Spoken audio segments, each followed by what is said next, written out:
দেশপ্রেমিক গণতান্ত্রিকামী জনগণ বিশ্বাস করেছিল সেদিন যে ক্ষমতালোভী ফ্যাসিস্ট রাষ্ট্র ক্ষমতা কুক্ষিগত করে রাখতে সক্ষম হলে দেশের সার্বভৌমত্ব ভুলুণ্ঠিত হবে এবং এ কারণে ফ্যাসিস্টদের সেই স্বৈরাচারের শাসনের বিরুদ্ধে দেশপ্রেমিক শ্রমজীবী কর্মজীবী মানুষ নির্দ্বিধায় শহীদ মৃত্যুকে সাহসের সঙ্গে সেদিন আলিঙ্গন করেছিলেন। প্রিয় উপস্থিতিবৃন্দ, সুতরাং সম্মানের সঙ্গে আমাদের স্মরণ করা দরকার, স্মরণ রাখা দরকার, স্রেফ একটি সরকারি চাকরি পাওয়ার আশায় শ্রমজীবী কর্মজীবী মানুষ রাজপথে জীবন উৎসর্গ করেননি সেদিন। এই জনগণ একটি ইনসাফ ভিত্তিক গণতান্ত্রিক মানবিক রাষ্ট্র প্রতিষ্ঠার স্বপ্ন নিয়ে, আকাঙ্ক্ষা নিয়ে রাজপথে নেমে এসেছিলেন। ফ্যাসিবাদ হটিয়ে রাষ্ট্র রাজনীতিতে জনগণের আইনের অধিকার, জনগণের অধিকার প্রতিষ্ঠার আশায়, নিজেদের অধিকার প্রতিষ্ঠার আশায় আত্মত্যাগ করেছিলেন।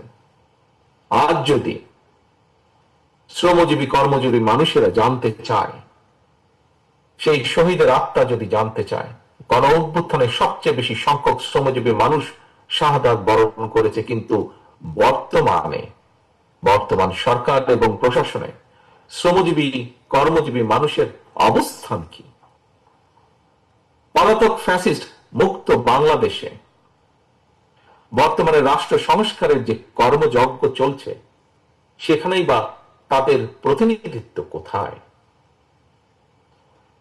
প্রিয় ভাই বোনেরা, গণ অভ্যুত্থানে অংশীজন শ্রমজীবী কর্মজীবী মানুষকে অবদানকে স্মরণ করে আমাদের কথা আমরাই বলবো, এই শিরোনামটি আমি দেশের বর্তমান প্রেক্ষাপটে অত্যন্ত বাস্তব ধর্মী বলে মনে করি।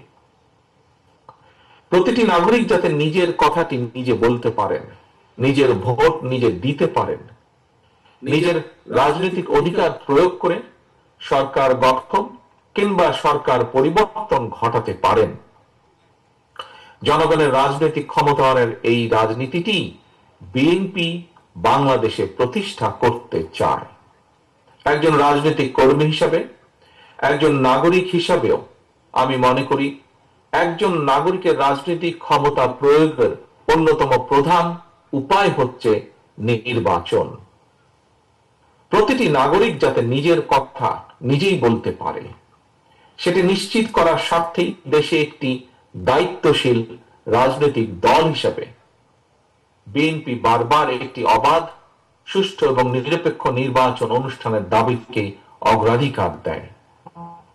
প্রিয় উপস্থিতিবৃন্দ, সম্মানিত অতিথিবৃন্দ, আমি বিশ্বাস করি, আমার দল বিএনপি বিশ্বাস করে, স্থানীয় সরকার থেকে শুরু করে জাতীয় নির্বাচন সরকার পর্যন্ত প্রতিটি স্তরে জনগণের সরাসরি ভোটের মাধ্যমে নিজেদের পছন্দের প্রতিনিধি নির্বাচনের সুযোগ পেলে রাষ্ট্র এবং সরকারে জনগণের ইচ্ছা প্রাধান্য পাবে, রাষ্ট্রে রাজনৈতিক স্থিতিশীলতা বজায় থাকবে।